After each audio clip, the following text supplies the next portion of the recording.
윤창중 칼럼스랑 TV, 윤칼세 TV는 어떤 스폰서도 없이 국민과 해외 동포 여러분의 자발적 구독료와 도서 구입에 따른 이윤으로 힘들게 운영되고 있습니다. 여러분에게 6권의 책을 권유합니다. 3년간의 죽음보다도 더 고통스러웠던 그 기록을 담은 피정, 그리고 박근혜 대통령 탄핵을 기록한 2017년 12월 운명, 문재인 정권의 피비린내 나는 정치 보복을 상세히 기록한 칼춤과 부활, 박근혜 대통령의 탄핵이 과연 정당했는가, 유승민의 배신의 정치가 정당했는가를 물으면서 제가 대구에 내려가서 쓴 깃발, 이렇게 6권의 책을 권유합니다. 여러분이 윤칼세 TV를 유지시켜 주시기 바랍니다. 윤석열 지지율 소폭 상승, 그 이유는, 자, 어제 말이죠. 윤석열 당선인이 국정 운영을 잘할 것이냐, 이 한국갤럽 말고 한국갤럽에서는 44% 나왔죠. 근데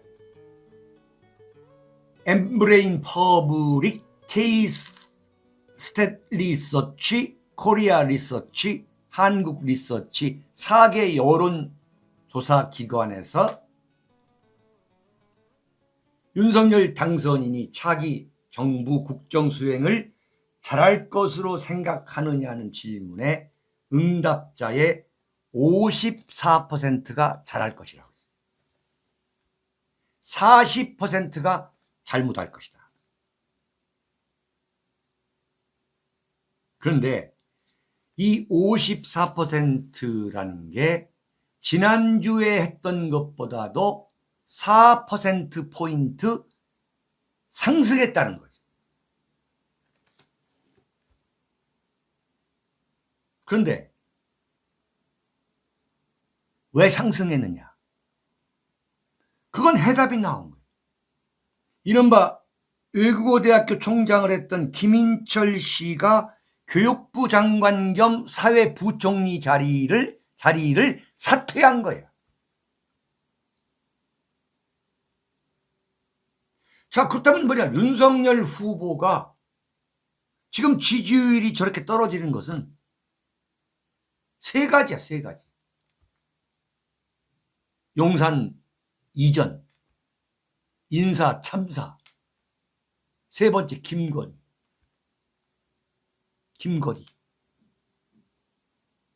이로 인해 가지고 윤석열을 찍었던 보수 중도파가 열렬하게 지지는커녕 지지를 철회했다는, 살아있는 거거든. 54%라고 해봤자 1987년 대통령 직선제 이후에 노태우, 김영삼, 김대중, 노무현, 이명박, 박근혜, 문재인에 이르기까지 어느 대통령보다도 낮은 숫자예요. 참 너무나 저조한 거예요. 네? 어제도 말씀드렸습니다만 윤석열 대통령이 실패하게 되면 그건 윤석열 개인의 불행일 뿐만 아니라 대한민국의 불행으로 직결되기 때문에 걱정을 하는 거예요. 윤석열 대통령이 뭐 망하라, 그런 분도 계세요, 제 주변에. 그러나 그건 내가 볼 때는 굉장히 단견이고 감정적일 수 있다. 이게. 어쨌거나 윤석열을 대통령으로 우리가 받아들일 수밖에 없는 게 현실 아니겠어요? 윤석열을 지지하고 윤석열을 지지하지 않는 것은 그건 선택의 자유야.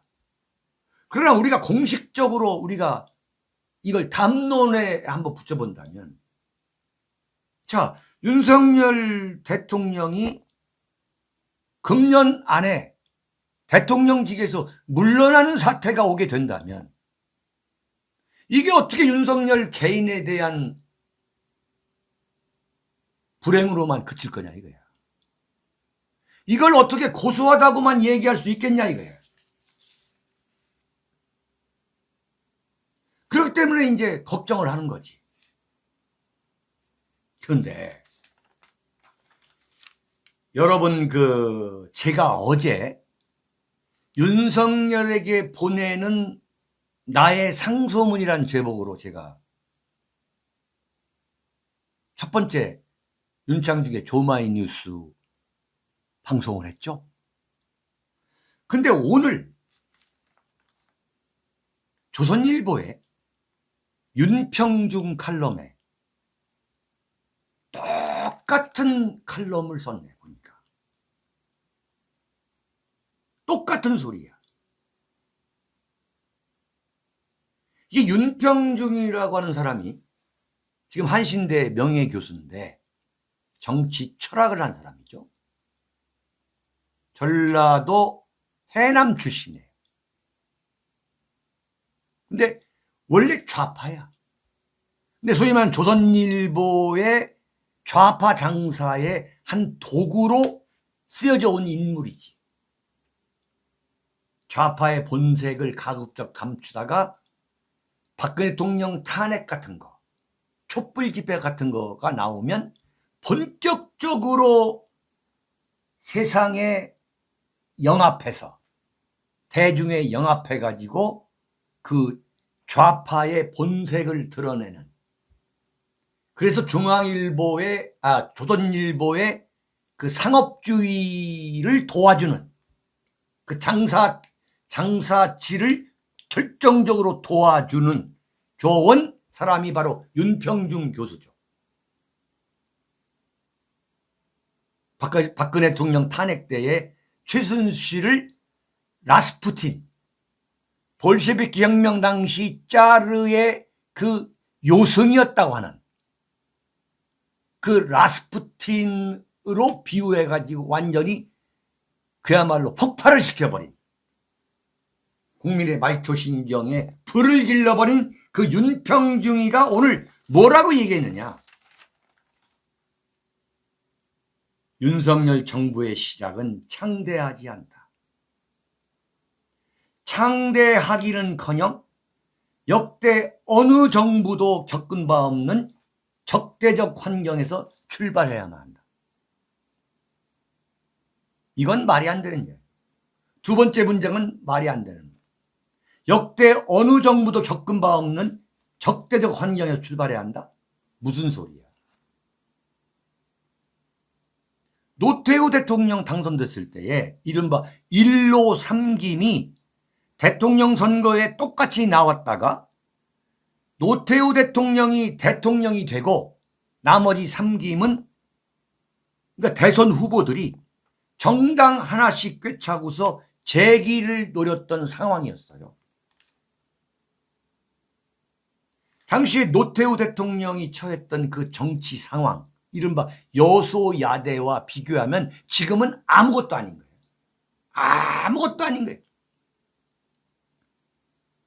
제가 볼 때 윤석열 대통령 당선인이 이른바 명분, 왜 윤석열 정권인가 하는 그 분명한 명분과 원칙,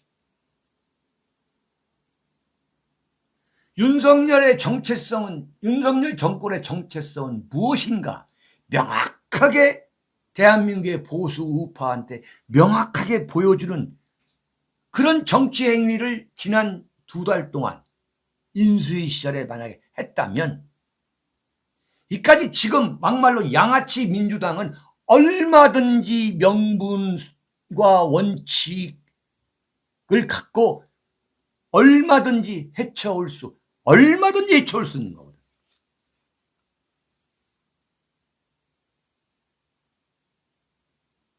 예? 근데 막말로 무슨 윤석열 정권의 앞으로 국정 목표가 국익, 상식, 공정, 실용, 완전히 개떡 같은 소리 하고 그러니까 근본적으로 나라를 책임질 수 있는 어떤 시대적 소명, 지금 시대 정신이 뭐냐? 전혀 모르는 소리. 한마디로 개떡 같은 소리란 말이 그 표현밖에 없는 거야. 이 막말이지만. 그걸 만들어낸 게 누구냐? 안철수야. 인수위원회에서. 그게 윤석열 당선인의 당선인하고 의견 조율이나 허락 없이 그런 개떡 같은 소리를 과연 만들어냈겠냐고. 이것을 윤평중이가 오늘 조선일보에서 조진 거야. 지난 주말 한국갤럽 여론조사에 의하면 며칠 후 취임할 대통령 지지율이 정권 교체를 당해 퇴임하는 대통령보다 낮다. 윤석열 지지율 43%, 그 다음에 문재인 지지율 45%. 공정과 상식과는 거리가 먼 첫 내각 인사로 국민적 실망을 안긴 윤 당선인의 자업자득이다. 그런데 윤평중은 이 지지율 하락이 청와대 해체, 용산 대통령 집무실 이전에 있다고 쓰지를 않았어. 왜 그러냐? 골수 좌파이니까. 네? 수박 보수도 아니야.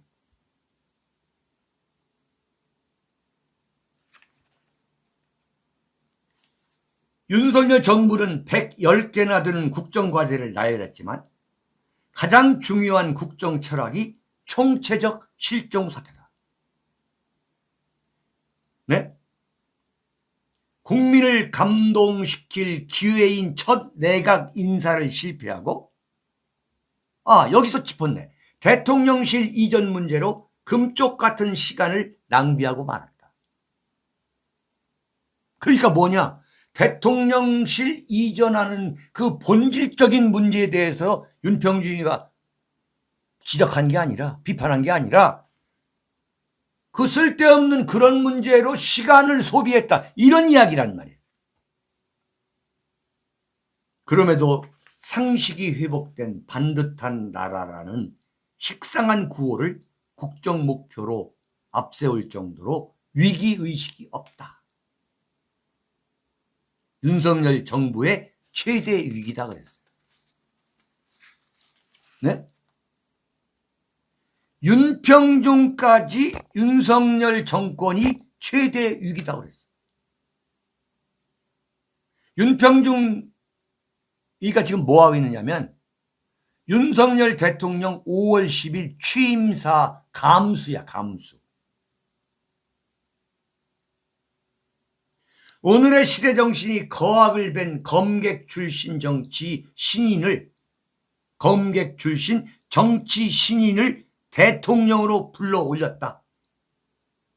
공화정의 적을 혁파하라는 아주 유식한 척을 했지. 준엄한 시대의 부름에 윤 대통령이 침묵한다면 역사의 소명을 배반하는 것이다. 자, 여러분, 지금 윤석열은 고쳐지지가 않고 있어. 그렇다면 우리 국민이 정신을 차려야 돼.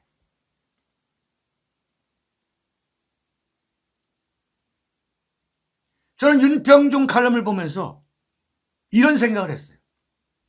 배가 침몰할 때, 가장 먼저 뭐가 뛰어내린다? 쥐새끼가 뛰어내린다. 쥐새끼가. 어제까지 윤석열 대통령 만들기에 가장 앞장섰던 인물이 누구냐? 그게 윤평준이야. 근데 그야말로 정신이 번쩍 드는 이 칼럼을 썼다 이거야. 이건 위기야.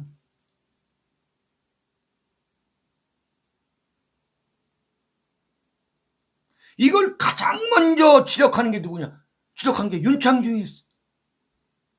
솔직히 말해서. 저 사람 왜 그러느냐? 이런 소리까지 들으면서 내가 처음부터 얘기했잖아. 윤석열 정권에는 이념과 지역이 없다. 자신을 누가 지지해 줬는가에 대한 자신의 지지 세력이 누군가에 대한 피하 구별이 안 돼 있는 사람. 네? 국익, 공정, 상식, 실효. 이거 완전히 도대체 윤석열 정권이 0.73%로 겨우 간신히 이긴 거예요. 그렇다면 이게 아니구나. 내가 주장한 거 친 김대중, 친 DJ, 친 노무현 이거 잘못됐구나. 그러면 어떻게 되느냐? 이거 완전히 바꾸고 다시 시작해야 됐구나. 이렇게 해야 되는데 그 정권을 세운 사람이 누구다? 권성동, 장제원이라고 하는 탄핵 주도 세력이 여전히 정권의 기술자로 남아있는 거예요. 설계사로.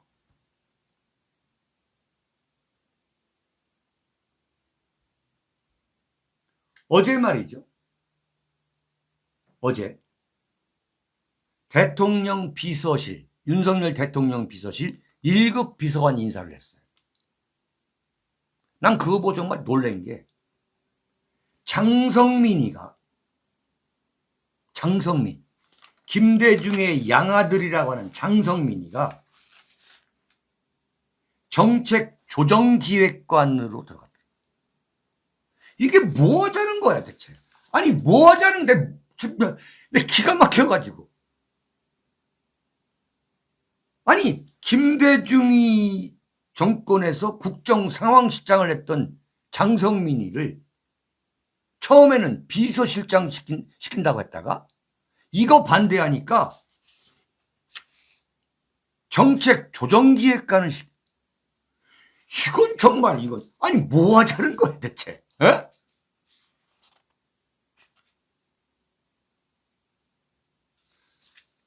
도대체 뭘 의도하는지를 모르겠는 거야. 어느 방향으로 가느냐. 비서실장의 김대기, MB 때 청와대 정책실장이죠. 정무수석이 이진복, 부산의 삼선의원이야. 탄핵 62명에 들어가 있는 사람. 원래 친박이었다가 배신한 사람이야. 그래가지고 지역 여론이 안 좋아서 지난번 총선 불출마 선언한 사람. 바른정당으로 나갔다가 다시 복귀한 사람. 권성동, 장제원 라인이야. 이게 뭘 의미하는 거야 대체?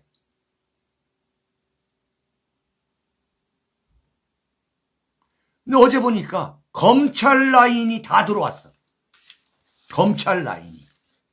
자기 검사 때에 칠했던 사람들이 총무비서관을 하고 있어요. 청와대 총무비서관은요, 자금과 시설을 다 책임지는 겁니다. 총무비서관에 윤석열 검찰총장 재직시절 호흡을 맞춘 윤재순 전 대검 운영지원과장이 임명됐다. 법률비서관에는 인사검증팀장인 주진우 전 서울 동부지검 형사 6부장이 배치됐어. 공직기강 비서관에는 이시원 전 수원지검 형사 2부장이 임명됐다. 이 사람은 알고 보니까 서울시 공무원 간첩 조작 사건 담당 검사야. 이 사람이 공직기강 비서관으로 들어왔어. 도대체 뭐 하자는 거야 대체?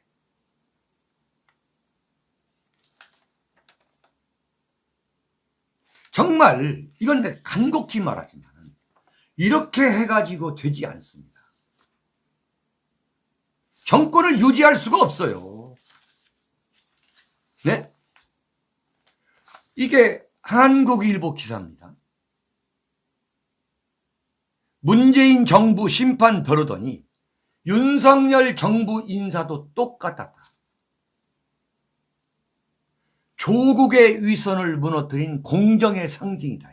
야, 아파 찬스, 공직 찬스, 그들만이 사는 세상.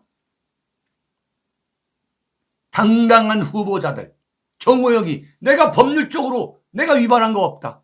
당당해. 감싸고 보는 내로남불 국민의힘. 부처 현안에 답 못하는 후보자들. 능력주의라며. 글쎄. 한국일보 박준석 기자의 분석 기사. 조선일보를 빼놓고서는 전부 언론이 지금 윤석열 정권을 조롱하고 있어. 겁이 없어, 겁이. 전혀 겁을 내지 않고 지금 조롱의 대상이 된 거예요.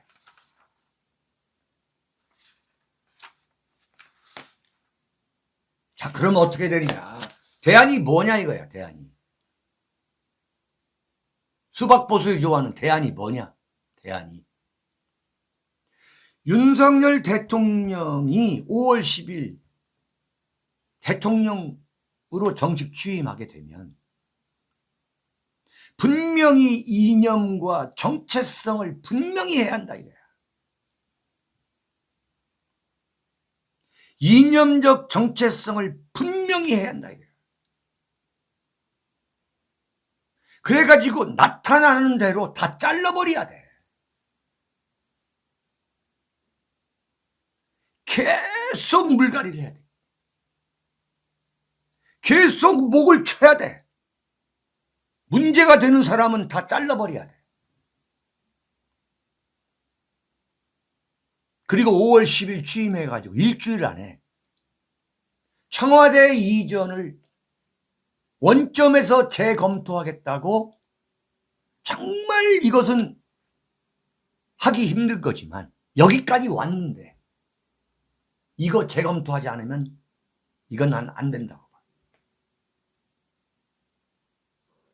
5월 10일부터 본격적으로 문제가 터져 나올 거라고. 아비규환이 될 거라고. 이거 두 가지야. 네? 세 가지지. 첫째, 이념적 정체성을 분명히 해가지고 지지 기반을 다시 쌓아야 돼. 지지 기반을. 두 번째, 청와대 이전. 이거 원점에서 재검토하겠다. 국민 여러분과 소통하지 않은 거 정말 뼈에 사무치게 후회하고 반성한다. 내가 이거 바로잡겠다. 시간을 갖고 하겠다. 세 번째, 국민 여러분들의 눈높이에 맞지 않는 장관 누구나 다 내가 바꾸겠다.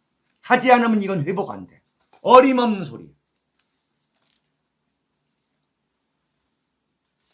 자, 세 번째입니다. 한독수와 인간의 탐욕이에요.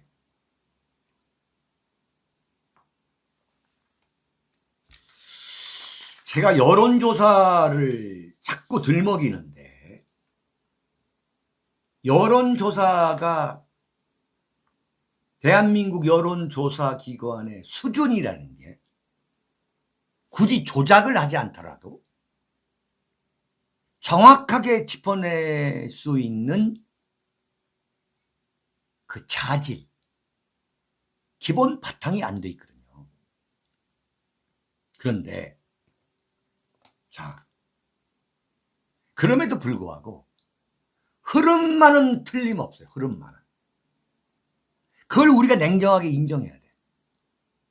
한국갤럽에서 문재인의 지지도가 45%였다. 에이, 이거 전부 거짓말이야. 그거 그렇게 보면 안 된다는 거야. 자, 이거 보세요. 아까 윤석열 지지율이 54%라고 여론조사 결과를 내놓았던 그 4개 여론조사 기관이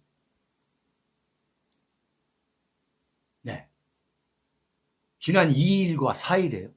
그러니까 어제 전날까지 여론조사를 했는데 한덕수 인선이 잘못된 거다라고 하는 여론조사가 45%.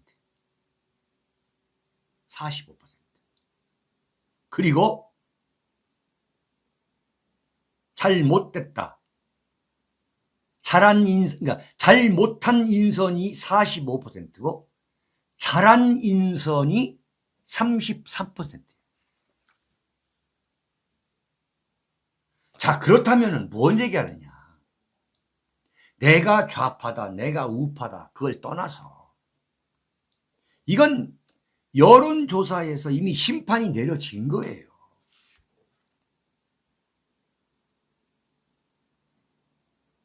네? 자, 여기에서 똑같은 이야기야, 지금. 한덕수를 바꿔야 되는 거야. 네? 대안이 없느냐? 이거 대안이 얼마나 아니, 대한민국에서 한덕수 아니면 국무총리를 할 사람이 없냐, 이거예요.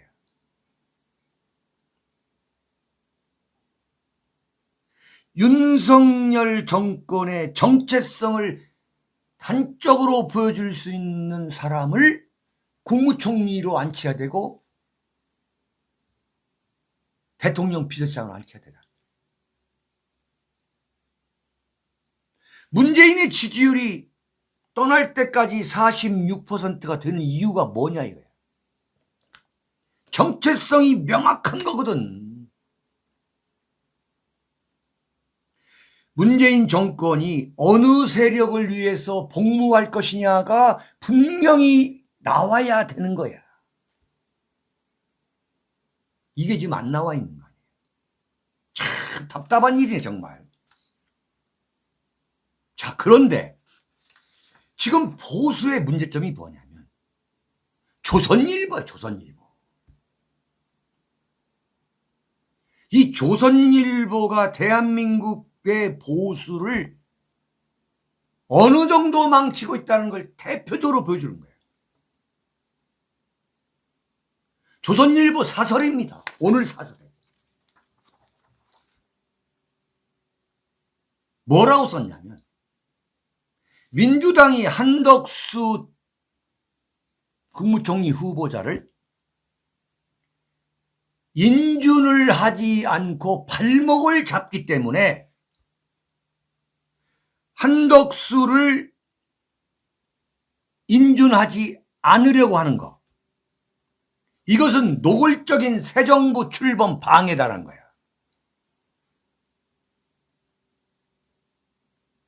아니, 민주당을 편을 들고 안 들고를 떠나서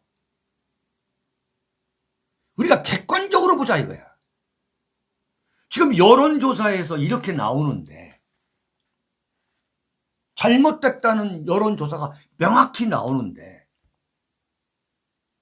민주당이 윤석열 정권의 발목을 잡으려고 하는 건 당연한 거야, 그건. 국민의힘은 안 그랬나? 국민의힘이 야당 시절에 예컨대 김대중 때 김종필 총재, 자기들 당에 있던 사람이잖아, 김종필이라는 사람이. 그런데도 김대중 정권 때 6개월 동안 인준을 안 해줬잖아요. 이해창 총재 시절에. 그건 발목 잡기 하지 않나? 대한민국 야당은 발목 잡기 하는 거죠. 물론 해서는 안 되는 거야. 발목 잡기 하면 안 되지. 자, 그런데 발목 잡기고 발목 잡기 아니고를 떠나서 한덕수하고 정호영이를 어떻게 이걸 인주를 해주겠냐, 이게 어떻게. 이게 말이 안 되는 거야, 근본적으로.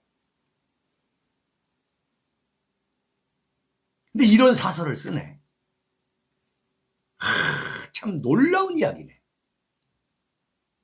이걸 이제 수박 보수들이 봐요. 대한민국 보수들이 제일 많이 보는 신문이 조선일보 아닙니까? 거기다 광고 내고.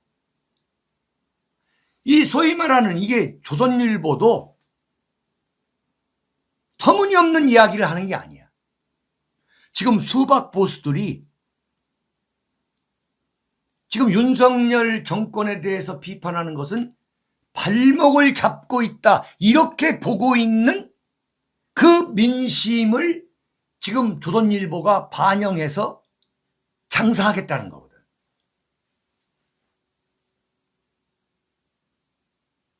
그러나 이건 언론으로서는 이건 언론이기를 포기한 거지. 조선일보가 뭐 언론이기를 포기한 게 뭐 어제 오늘이 아니지만, 야, 이런 사설도 정말 쓸 수 있구나.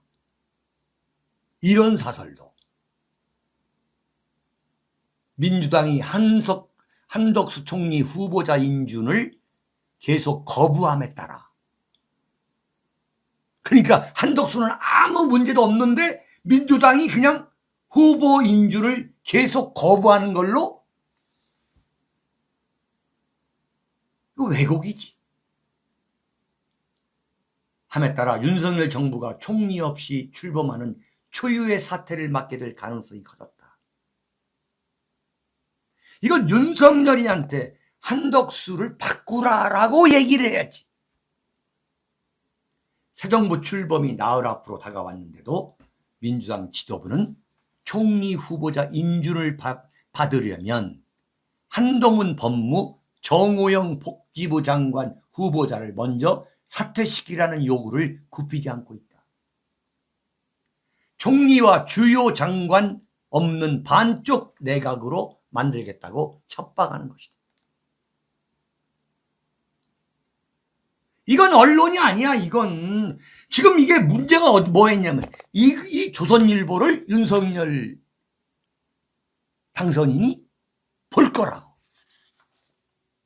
이게 뭐냐면 윤석열 마음에 들으라고 아주 지능적으로 쓰는 사설인 거야. 어?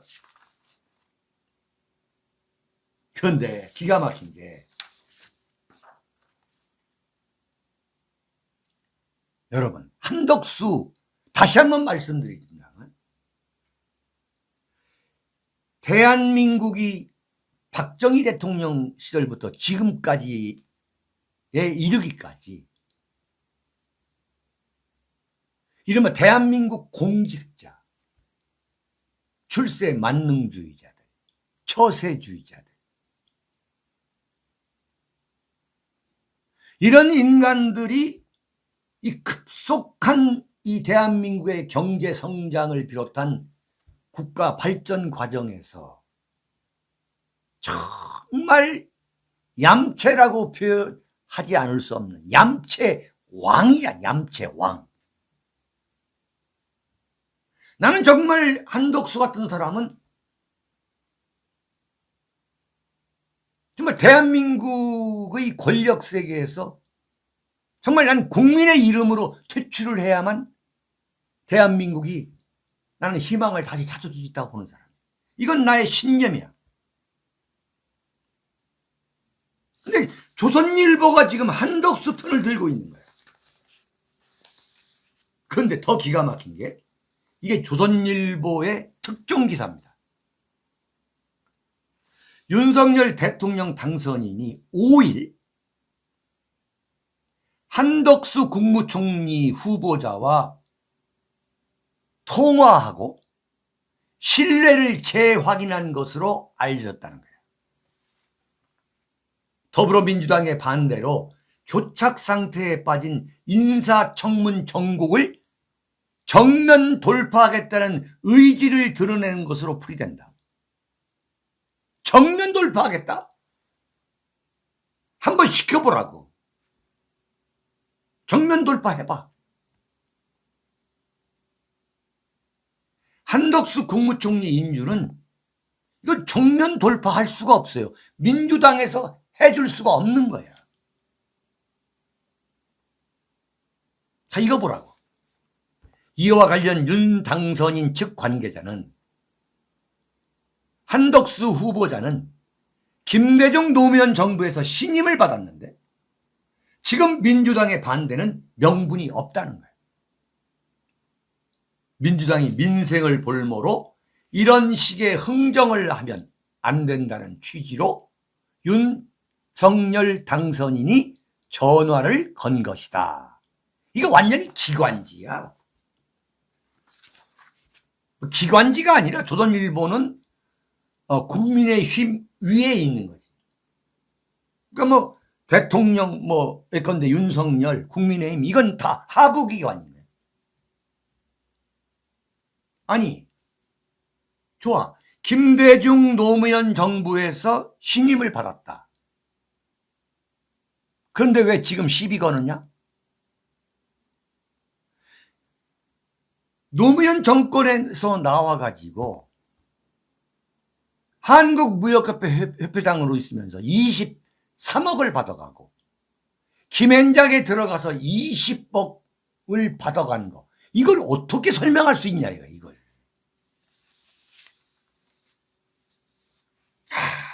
어? 이건 정말 윤평중이 말대로 윤석열 당선인은 위기의식 자체가 없는 사람이야.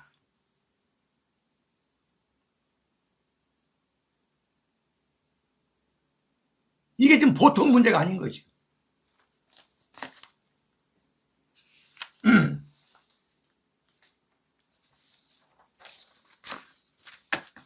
자, 네 번째입니다. 이준석 바지 사장 됐다.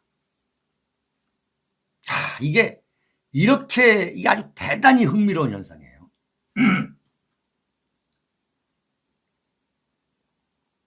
그 잘난 척하던 이준석이가 윤석열 당선인 출범과 함께 윤석열 정권 권력 서열에서 완전히 밀려나가지고 어떤 결정권도 없는 바지사장으로 전략했다. 이걸 제가 여러분께 좀 설명을 해드릴까요? 지금 이제 6월 1일 지방선거와 7개 국회의원 보궐선거가 동시에 이루어지는데 지금 이번에 지방선거 후보 공천하고 7개 국회의원 보궐선거의 그 공천 과정에서 계속 이준석이가 감 떨어지는 소리를 하고 있는 거야. 무슨 얘기냐? 지방선거 공천은 이른바 윤핵관인 정진석 국회 부의장이 하고 있고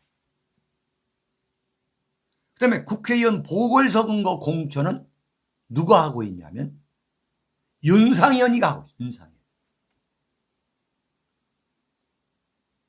윤상현이는 완전히 윤핵관으로 편입이 됐거든. 근데 보니까 지방선거 공천위원회와 국회의원 보궐선거 공천위원회에서 이준석한테 알려주지를 않아. 그런데 이준석은 나름대로 소설을 쓸 수 있는 것은 탁월한 거예요.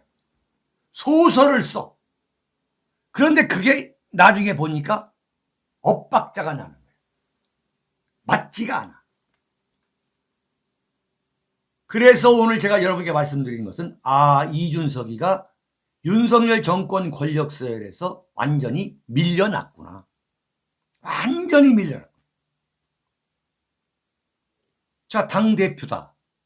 그러면 당내 서열 1위인데 지금 당정청 인사를 어제까지 윤석열 당선인이 마쳤는데 어떤 영향력도 미치지 못했어요. 자, 거슬러 올라가서 안철수가 지금 보니까 그 분당 갑에서 전략공천, 단수공천을 받는다는 거예요. 근데 이준석이 뭐라 했냐면 경선주의로 가야 된다. 이거 완전히 헛다리 짚은 거야. 지금 돌아가는 걸 모르는 거야. 윤핵관들이 어떤 생각이라는 것을 지금 이준석이가 전혀 모르고 있는 거예요. 아주 재미난 거야. 이게 또 하나가 뭐냐면 유승민이 그 경기도 보낼 때 나는 그 윤석열 그 윤핵관들하고 어떤 교감 속에서 보낸 줄 알았는데 결과적으로 뭐냐? 김은혜 보내는 걸 보니까 이것도 아니야? 그러면 뭐냐? 여의도는 권성동이가 완전 장악했고 이제 장제원이까지 들어와 가지고 이른바 당정청의 당정 그 교량 역할은 권성동이하고 장제원이가 하는 거예요. 그러면 이준석은 뭐냐? 완전히 이제 바지사당이 되는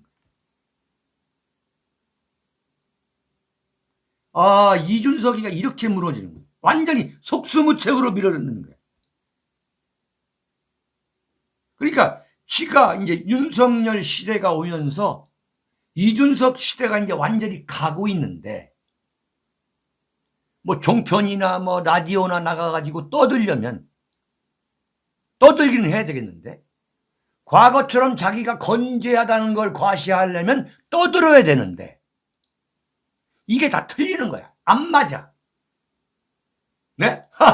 이 소설로 끝나는 거야. 검수완박도 권성동이가 딱 하는 걸로 알았어.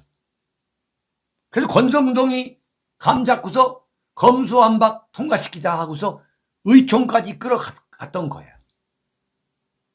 근데 보니까 여권 기류가 바뀌거든. 윤석열 쪽 기류가 바뀌어. 그러니까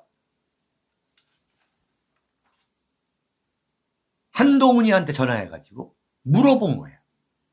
그거 아닙니다. 바뀌었습니다. 당선인도 그렇게 가면은 당선인을 보호해주기 어렵습니다. 라고 하니까 돌아선 거야.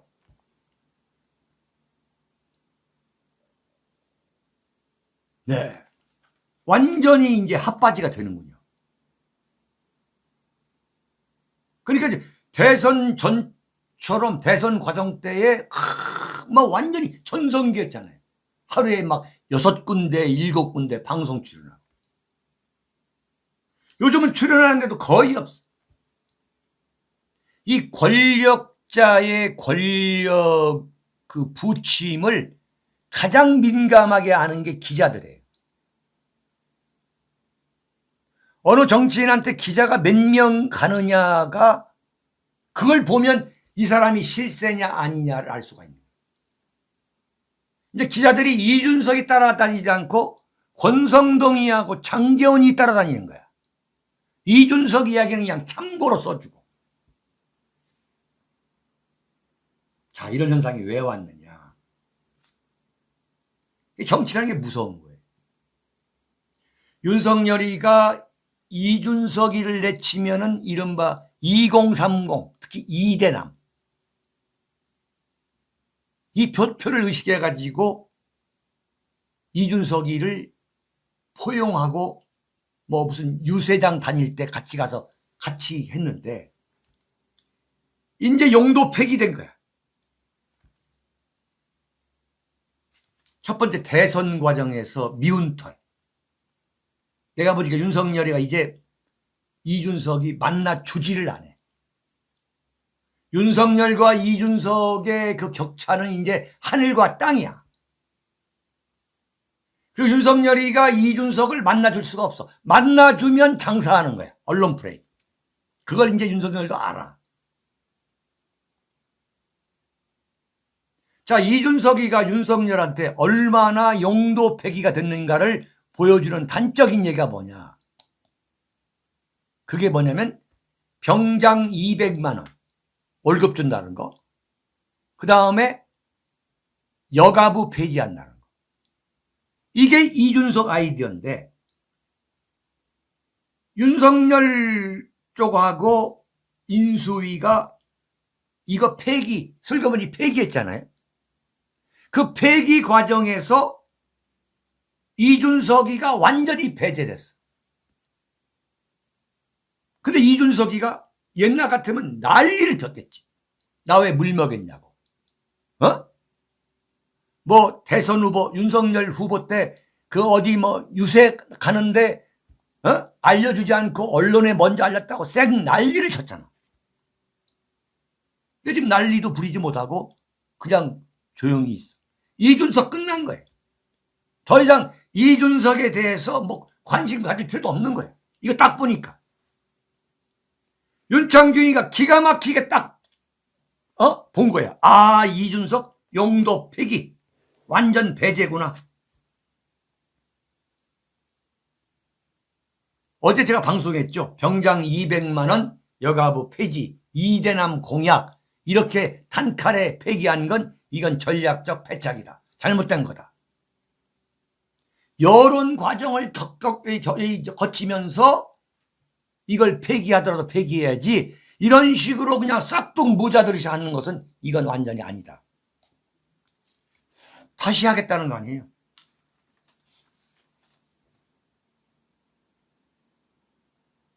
근데 이준석이가 이렇게 급격하게 용도 폐기가 돼가지고 바지 사장이 되게 된 결정적인 건 뭐냐. 그러니까 제가 말씀드렸죠. 미운 털, 괘씸죄. 두 번째가 뭐냐. 성상납의혹. 성상납. 여기에 코가 깬 거예요. 이준석이가 누구 말 듣고 결정을 바꾸는 그런 사람이 아니에요. 한동훈이 네가 쎄? 윤석열 공동정권이야? 그러면 붙고 남을, 맞짱 뜨고도 남을 게 이준석인데 이준석이가 한동훈한테 전화 걸어가지고 검수완박을 박병석 중재안을 처음에 찬성했다가 반대하는 걸로 돌아서는 걸 보고서 아, 이건 완전히 이준석이가 성상납 의혹에 코가 꼈구나.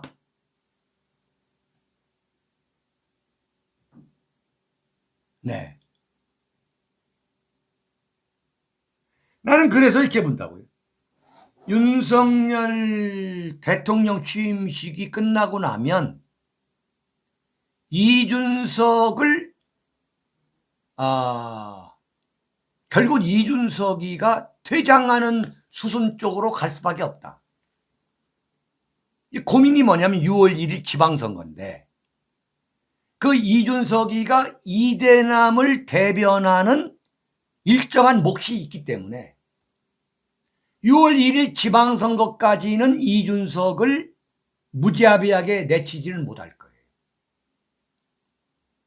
근데 6월 1일 지방선거가 끝나고 나면 나는 이준석은 결국은 나는 간다고 봐. 완전히. 결국은 완전히 몰락의 길로 간다.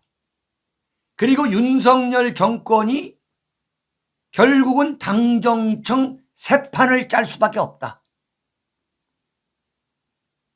지금 이대로 가면 민주당이 윤석열 정권의 발목을 잡아서 역풍이 불고 어쩌고 지금 조선일보가 소설을 쓰고 있는데 지금 이대로 가면은 절대 지방선거가 이기는 게임, 국민의힘이 이기는 게임이 될 수가 없다.